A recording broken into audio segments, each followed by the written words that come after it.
Fight Lens are down in London this time as opposed to Liverpool normally. Yep. For our monthly catch up with the bomber Tony Bellew. Tony, you've been to the other side of the Atlantic since we last spoke, I believe. Oh yes, I forgot about that. Ruffled a few feathers to me. That slipped my mind. Yes, to say the least. Yeah. I was in and out, done a quick job. It was. They got the reaction they wanted, so yeah.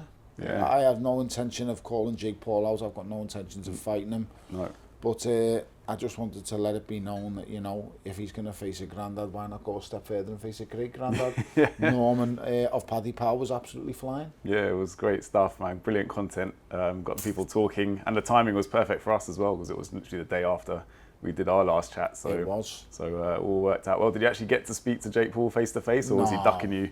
No, he's not. I mean, he didn't say a single word to No, me when I stood up and said to him what he was doing was wrong. He just went quiet and put his head in his hands. He was a little bit gutted there. How the lads at Paddy Power got the speaker in there and the mic in there and other stuff like that. It was some stunt. It really was. Yeah. I mean, at first I thought I thought they were going to struggle getting it done, but they figured a way out, and they're a brilliant group to work with. They were really funny. Yeah, great stuff, great stuff. You got a bit of a face-to-face with some of the where was it? Texas, wasn't it? Texas's finest police department, but they said they showed some respect in the end. They were really nice. The policeman was a great fella. The security guard, being about 6'8", 6'9", I was just polite. Just don't put your hands on me. I'm going exactly where you want me to go. Yeah. It was only once he'd seen the policeman with the firearm on his waist that he gave me a little shove in the back. So typical big security fella, big and tough when he's got the ultimate backup of a man with a firearm. That's So it, isn't it? Yeah. But listen, all is fair in love and war. I'd done my job and then I was out literally the next morning, so I didn't stay for the actual bout. You weren't there for the fight? No, fair enough. I wasn't there for the fight. I didn't want to see that. No. I like to keep my memories of Mike Tyson, the fond, great memories I have when he was beaten up. The likes of your Michael Spinkses, your Trevor Burbanks, that's the real Iron Mike Tyson. Exactly. That was a 58-year-old grandfather. That was just Mike Tyson. Yeah. One I've just spoke about, that was Iron Mike Tyson. That's it, the baddest man on the planet. That was the real Mike Tyson. That's 100%. Just a grandfather we've seen the other night, and I'm so happy for him, wish him well, but he's a hero to everyone in and amongst my age, my bracket, my era. No doubt. Yeah, he's a legend. Yeah, because he said that I almost died in June, had 8 blood transfusions, lost half his blood, 25 pounds in hospital. So it's quite a surprise, really, that the fight still went on, considering I don't think we knew those details at the time, exactly what he'd been through. But I think the frightening part is Jake Paul and his team knew them details. Yeah. Hence why they wants to push the fight so much, which is frightening on its own. I have no problem with that kind of platform that they're doing, as long as you're fighting people of the same kind of ability and leave the grandfathers alone. Yeah. I think what KSI is doing with Misfits is brilliant. Mm-hmm. It's guys who have the same kind of ability. I see a market for it, and they're exploiting it. Good on them. Like I said before, I mean, I've got to give KSI his due. Well, I seen a clip the other day through my social media platforms, and he was like the modern day Vince McMahon. Yeah. The way he was drilling them up, the way he was pulling them up, it was absolutely fantastic. I thought to myself, fair play, good on you, lad. Good for him. Yeah. He's doing really well with it. But what Jake Paul's doing, it's wrong because, like I say, you're exploiting an old grandfather who's an icon of my sport, and that's just not right in any way, shape or form. I don't knock you what you're doing for women's boxing. Well, what you've done for Amanda Serrano is really good, but don't pretend like you've reinvented the wheel. It's been You've got to remember that Eddie Hearn went and sold out Madison Square Garden with Kate Taylor and Amanda Serrano once, so you didn't reinvent the wheel. You didn't give this girl a platform out of nowhere to do it. She already had it. She's a 7-weight world champion. She's an absolute superstar. She's amazing as Amanda Serrano, as is Katie Taylor. But I think Jake Paul's kind of making out like he saved her. She didn't need saving when she was in Madison Square Garden selling it out. People. Yeah. Speaking of female boxers, Claressa Shields has called out Jake Paul now as well. She reckons she can beat him. So Jake Paul's going down this kind of ultra villain road. So is the next move for him to fight a woman? Maybe you could see it, couldn't you? Potentially. I wouldn't put anything past him after seeing Mike in the ring. The only thing I'll give him credit for is Mike was finished in that last round, and he let him survive. That's true. I've got to give him his due and respect for that. So as far as that goes, yes, I'll say, you know, fair play. You let him off the hook there.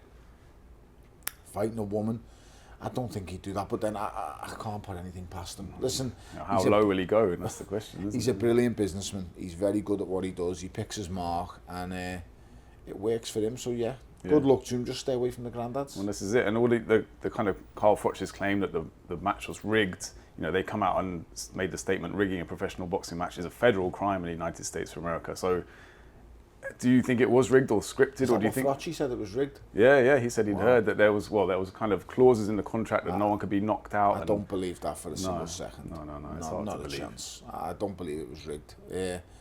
I just think Mike was so subdued in the whole build-up. But in some of the training footage, he looked still pretty lethal, didn't he? It's great. Yeah, anyone can look good for 5 to 10 second bursts and clips. Yeah, I mean, but when you get in there, you can see. Like I said, for the first minute and a half of the first round, he was active, he was at him, he was lively, and then that's it, mate. He shot us both. But you got to understand, he's nearly 60 years old. Yeah, it's true. Do you know what I mean? He's a grandfather. What more do you want? Two good minutes he's got in him. I mean, I've got 2 good minutes in me, and I'm 41. Well, sorry, 42 now. Right. And never mind, 58. Yeah, nearly 60. So yeah, it is what it is. I mean, I don't think it was rigged. No. I don't think it was rigged at all. I just think the grandfather showed the age difference was time huge, waits for no one. Exactly, yeah. It's thought a man nearly half his age. Well, it's been done now. Let's leave it in the past. We'll wait and see what kind of shenanigans Jake Paul comes up with next. But in the meantime, we've got a proper boxing match on the agenda and on the horizon, getting closer and closer. I don't know if you saw the preview trailer, Usyk and Fury yesterday. There was brilliant choreography and everything there. It's quite simply the greatest trailer of all time. Yeah. I've never seen. If you haven't seen it, go and check it out. Yeah, go and check it out. It's unbelievable. His Excellency Turki Al-Sheikh has done it again. Yeah. He just keeps trumping these. I dread when one doesn't match up to the last one. Right. I just think it's unbelievable. Listen, what he's doing, he's reinventing the wheel in the game itself. And that video was just... I've probably watched it all 10 times already. Yeah, it's amazing I just thought stuff. the details that go into it, the directors and the thought process and everything around it. And then listen, they've obviously both got really bright acting futures, 2 of them as well. They've done really well, so definitely. Good luck to them both. May the best man win.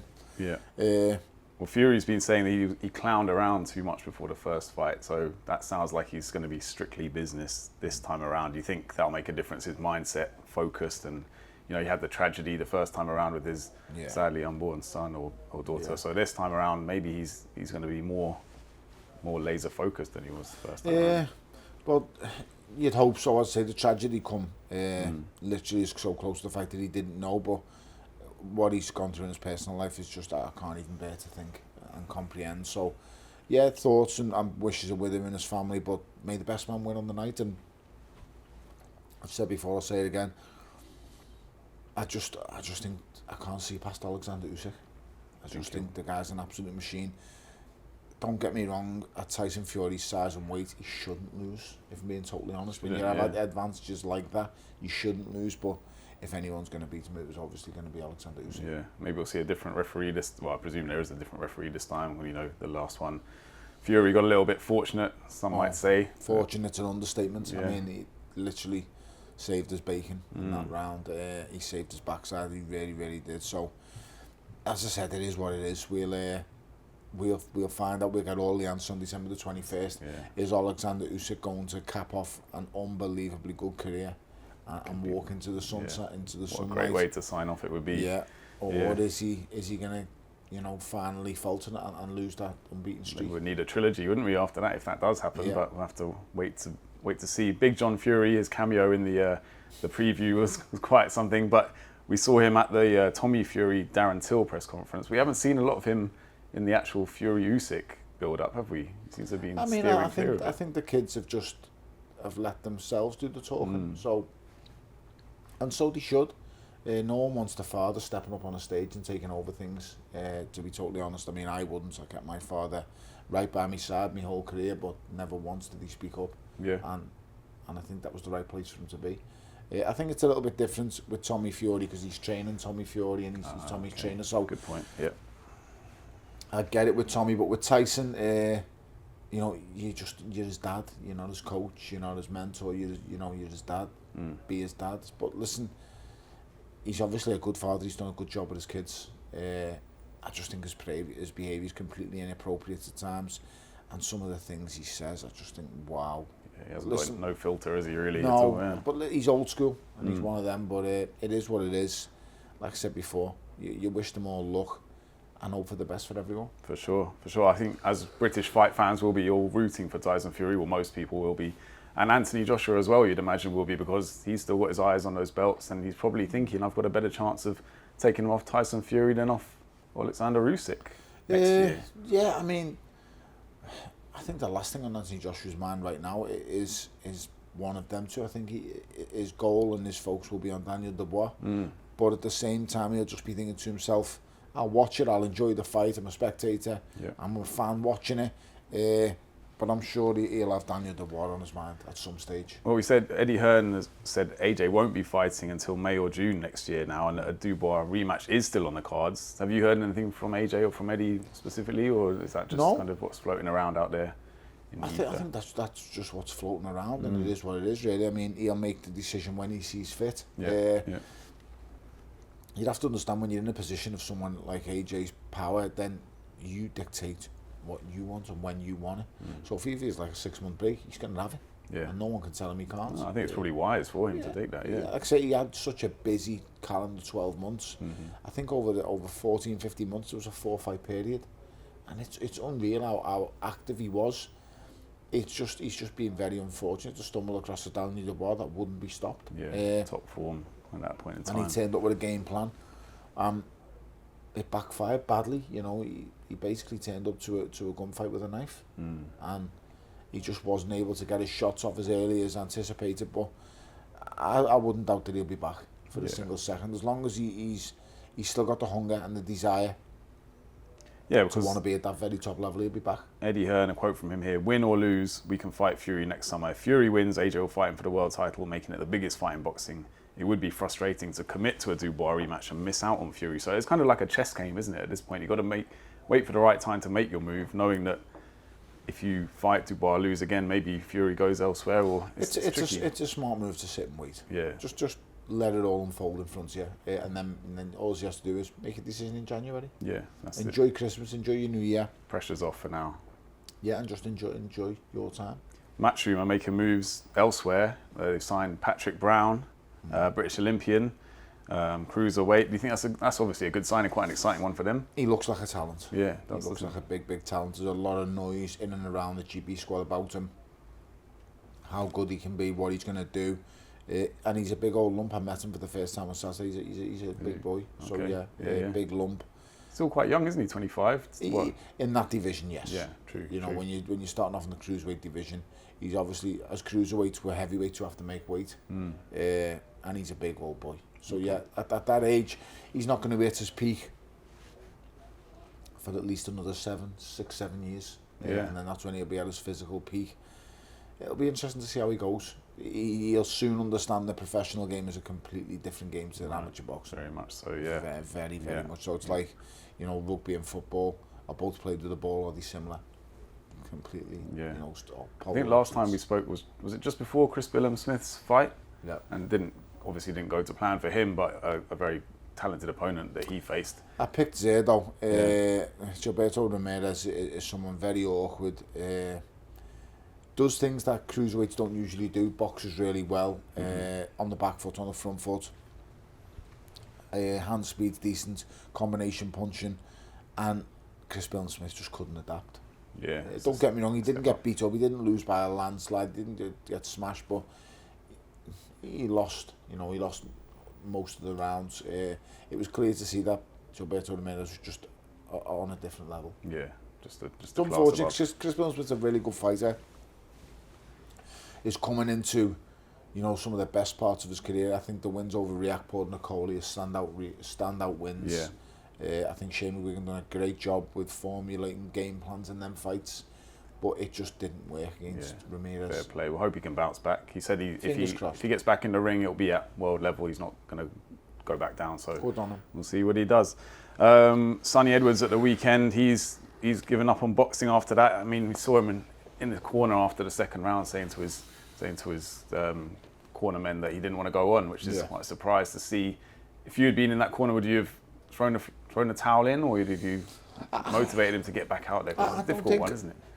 I don't think I'm qualified to say what I'd do there, because I'm not a coach and I've never been a coach. I can only speak from personally how I'd have felt if I was his manager, I'd have flipped and gone nuts. But it's just one of the, you know, you might feel like that before the fight, and then the fight kicks off, and then all of a sudden you feel great. You know, you can go into, you know, I've gone into fights feeling like that, and then I've just thought, bite down the gum shield, get on with it. He wasn't happy, was he? Because the press conferences got pushed back. I think they got delayed by 6 hours, and things like that would have kind of affected his preparation. I think he feels like, you know, listen to the two best fighters in the world at the weight class, and I think he feels like they weren't getting shown enough respect. But it is what it is, you know. There's a ladder, and you know, you take your rung on that ladder and you adapt, and you just do as you're told, basically. That's how it goes, mate. And when a promoter's saying, listen, we're putting this back or that back because there's a heavyweight thing going on, or this is going on, or that's going on, or another promoter's dictating, then you've just got to take it on board and get on with it. But no, as for him on the fight, on the night, plaudits to Galal. People could not detract anything from Galal fight. He was unbelievable. Brilliant. He was relentless. He was non-stop. He went in there, excuse me, and he just done a thorough job on Sonny. I don't think any version of Sonny Edwards would beat Galal fight. No. It's the fact of, and I made a statement on the TV, and I said to him, his lifestyle's caught up with him. Sonny's very out there with his lifestyle. You know, he doesn't hide anything. He shows you it's all there for you to see. And when you're facing someone like Galal Yafai, a young man who lives the sport, he's a hungry fighter. Comes from a family of fighters, as does Sonny Edwards. But like I said before, Galal lives it. Yeah, it's been his whole entire life. There is no partying for Galal Yafai. There is no extracurricular activities away from boxing. There is no smoking and stuff like that. It's just quite simply.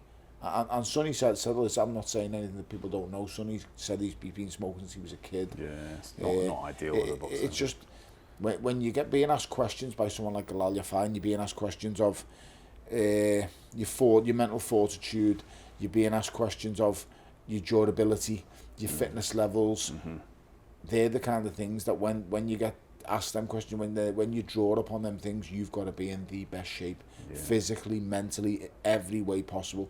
And he weren't, and Galal was, and that was the difference. He couldn't keep Galal off. 100%. He couldn't stop him. He had no momentum in the fight. He just basically got beat up. And I don't want to hear, oh well, it's because he wasn't taking it. He did take it seriously. He done the best he could in his camp, and he worked hard. It's just one of them things. Styles make fights. That's true. Yeah. And your style's not going to beat his. Right. Do you think off the back of that performance, Galal Yafai deserves a shot at Bam Rodriguez for his belts? Do you think we'll see that? I think right now that's another level up. I think let's win a world title. Yeah. Let's beat one of the other champions, and then has Bam moved up now? Oh right, up in weight. Yeah, so he could have done. I think Bam might have moved up and reign and maintain at the weight. I mean, I'm sick of fighters jumping up for the sake of it. You know, you see Inoue, how far is Inoue going to go up? How far are they asking Bam now to go up? What is wrong with just completely wiping out and ruling a weight class? Like Gennady Golovkin did. That's true, dominate at one of the weight, yeah, just dominated the weight. You know, what was wrong? No one ever complains about the legend that marvellous Marvin Hagler. Yeah, just reigned at middleweight. Why didn't need to assume middleweight? So it's the money, isn't it? It's the money talking there. It's people just trying to make fights that wouldn't have been made maybe 30 years ago. I just think, I remember speaking to Vasily Lomachenko many years ago and saying the only person that's going to beat you is you, and the only reason you're going to lose is because of size. Yeah. And he just kept going up and up and up.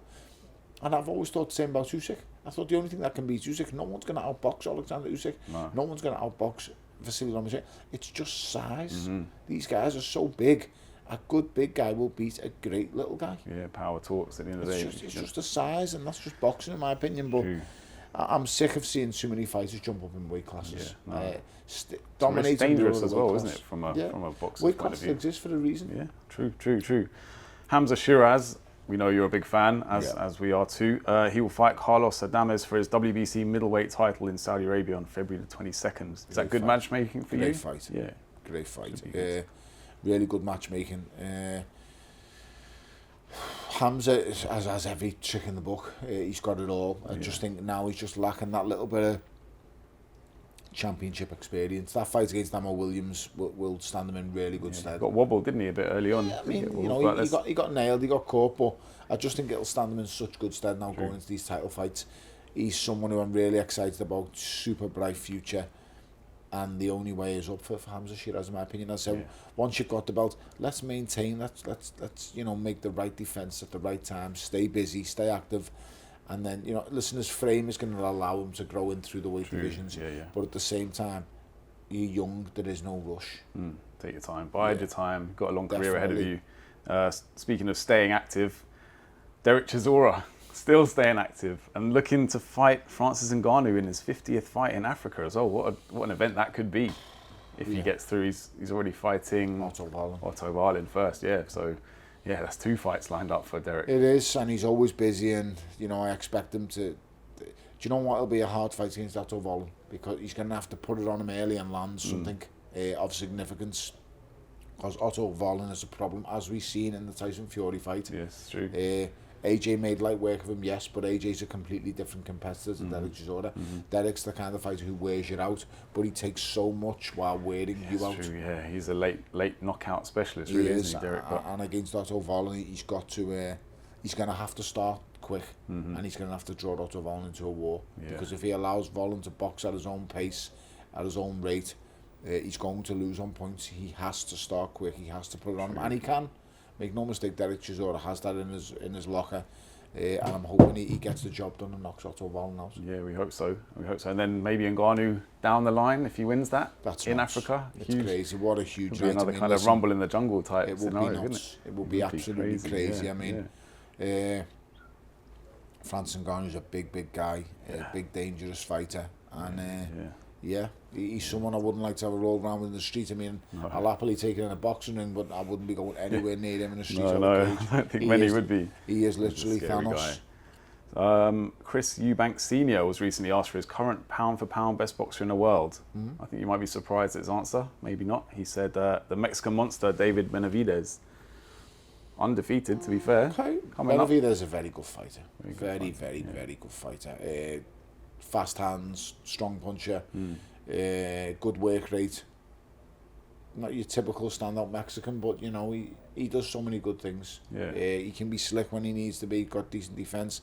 He's a really good fighter. I don't think he's the best fighter in the whole world, but he's up there. There's a case to be made for him, but it's hard to see past. He's up there, but he's up there. But we've all got to be totally honest. I mean, who's the standout name there? When you talk about pound for pound, the best fighters in the world, it's who they've actually beaten. When you start beating fellow pound for pound fighters, if he's to go in there and blast Canelo, he's got every reason to shout it. But until he gets rid of a fellow pound for pound fighter, it's hard to put him up there with the likes of your Terence Crawfords, your Usyks. Fair point. Did you catch any of Harlem Eubank's fight? It didn't get rave reviews, to say the least. A lot of hugging, a lot of clinching. Was it? Yeah, it was scrappy. Messy. Very messy, very scrappy, but he got the win, but I'm not sure where it really leaves him at this point. He's a young man, he's learning his trade, and he doesn't have big amateur pedigree or background, so he's learning as he goes. Give the kid a chance. Yeah, fair. Hypothetical question: how do you think Frank Bruno would have fared in this current era? You think he would have troubled AJ and Dubois? It's hard to kind of Frank's evaluate. such a big puncher, but also vulnerable, as most big punchers are. Defensively, defensively not the best, but as boxing evolves and time moves on, they're just far better athletes now. And Frank was an amazing athlete, by the way. Great shape, always. But these guys are now something else when it comes to actual specimens and athletes. Technically, I don't think they're as good as Lennox Lewis. For me, was brilliant, outstanding. I haven't seen a better technically gifted heavyweight than Lennox Lewis in his prime. Brilliant. Obviously, Muhammad Ali was a different kind of technique and talent. The footwork was unbelievable, the greatest footwork of any heavyweight ever. George Foreman, for me, is the biggest puncher ever, once again, down to its pure raw technique. But Lennox Lewis, as a fighting specimen, as a technician, as he likes to call it, the pugilist specialist, he was fantastic. And as for Big Frank, strong, powerful, vulnerable. Yeah, sums him up, really, doesn't it? Yeah. And I think the same things can be said of Daniel Dubois. I think the same things can be said of Anthony Joshua. Yeah, strong, those powerful, kind of vulnerable. Weak points, Achilles heels to them. Yeah, every fighter has them. I think Lennox at times was hesitant. I wouldn't call him gun shy, far from it, but I think without the the late great Emmanuel Stewart, he wouldn't have been the fighter he was. Yeah, I think that helped define him. 100%.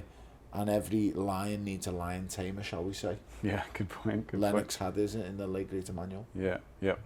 Deviating away from boxing slightly, Conor McGregor's been in the news for all the wrong reasons. Do you think this will have damaged his legacy long term? And do you think we'll see him back in the ring just to try and focus back on what he needs to do? I think Conor's 100% going to be fighting again. I don't know at what point or how. I don't know too much about his ongoings outside of his life, but it is what it is. Yeah, it'd be great to see him back in the octagon, wouldn't it? Like, yeah, I mean, it's been a long time since he fought now. I just want to see him fight. That's what he's known for. That's what he's good at. And his personal life, I have no idea. I find it I don't understand how it works when someone can be labelled what he's been labelled and not be in jail. That someone's got questions to answer. He hasn't been tried and found guilty in the court of law, which is a bit disturbing. That the way obviously the law works. So I don't know. All as you want is the truth to come out. Exactly. We don't want to get into speculation and things. No, you don't want to get into speculation. You want the truth to come out, and then the rest will look after itself. Yeah, for sure. Now, I'm a celebrity. Get me out of here. It's been a great season so far. I've been watching it. I've been glued to it. I'm sure you have been too. Barry McGuigan, first Bush Tucker trial didn't go to plan for him. Did he? Couldn't see the locks. But last night, I don't know if you saw it, he got 11 stars. Did he? Yeah. He was strapped to a rotating kind of plate. Yeah, plate with dumping cockroaches on him, and he had to throw tennis balls into the holes to get the stars. So not so easy, but he came through and redeemed himself. So well done, Barry. Well done to him. Colleen Rooney's shown a lot of mental toughness as well. She's amazing. She's been absolutely fantastic. Yeah. She's the one I'm supporting and pushing for. They all go through it at some stage, and it's not easy. It's very, very difficult. No doubt. It's harder than anyone can possibly imagine. You see the rain as well they've had this year. Torrential downpours, like the rivers flowing through the camp, bursting its banks. It's nuts. We had a bit of rain when we were there last year, but not as much as this year, obviously. Yeah. Is it weird watching it this year after being in it last year? When you know what you know, yeah. When you know what you know. You've been behind the scenes, you've seen it all. Yeah, it's a very strange, unique feeling being in there. It's a very strange, unique experience. Yeah. But it's one that they'll all remember. They've splashed out a lot of money on the Bush Tucker trials this year, haven't they? Like production costs. I think the production costs are huge on that show, but ultimately, I think it's the best produced show in all of British TV. Yeah, it's just the compelling viewing, isn't it? The production is absolutely fantastic. It used to baffle me to how did he turn it round so quickly? Because you're seeing the day before, obviously the day after it, and it's just like they've literally got hours to get that turned round, and the production big team behind it. It is a big team. It's a moving city, and all the team. They're all fantastic. They all do a really great job. So they look after you as well. They make sure when you come out, you're looked after, because you do feel.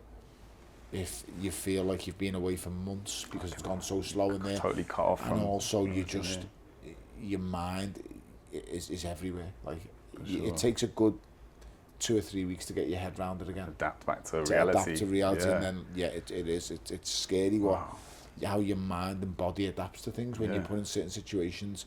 It's literally fight or flight, and it was amazing to be part of. Yeah, we were speaking to Gaza at the weekend, and he said he's been kind of auditioned a few times, but he's never made it past the psychological analysis yet. Yes. But he's still hoping to maybe get in there at one point in time. But I can imagine. It might be difficult. Yeah, it would be tricky. But Ant and Dec still on fire, aren't they? Still cracking the jokes every time. Listen, them two boys, they're the greatest thing that's happened to British TV. Yeah, they are. They really top are. draw, aren't they? Diamonds, good lads as well. Yeah. Just down to earth, normal lads. You'd think that when you've got to the levels that they've reached, you would expect them to be a little bit stuck up or a little bit different.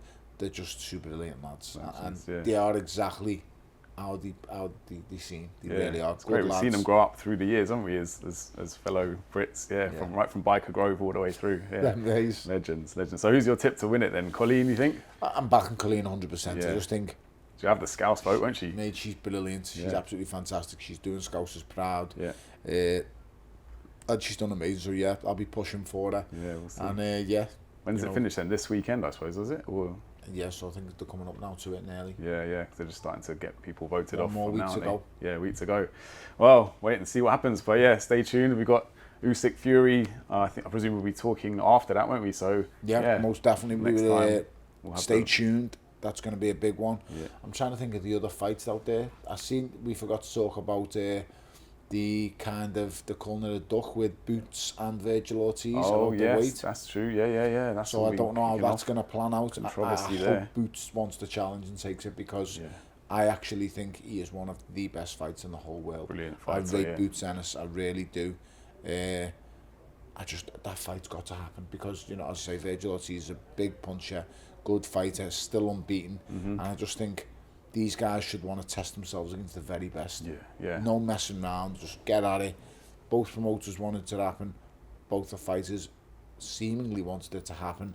Let's not, you know, mess around with the weights. 154, let's get good to go. Get it cracking. Let's see it. That's what we want to see. Well, hopefully we will.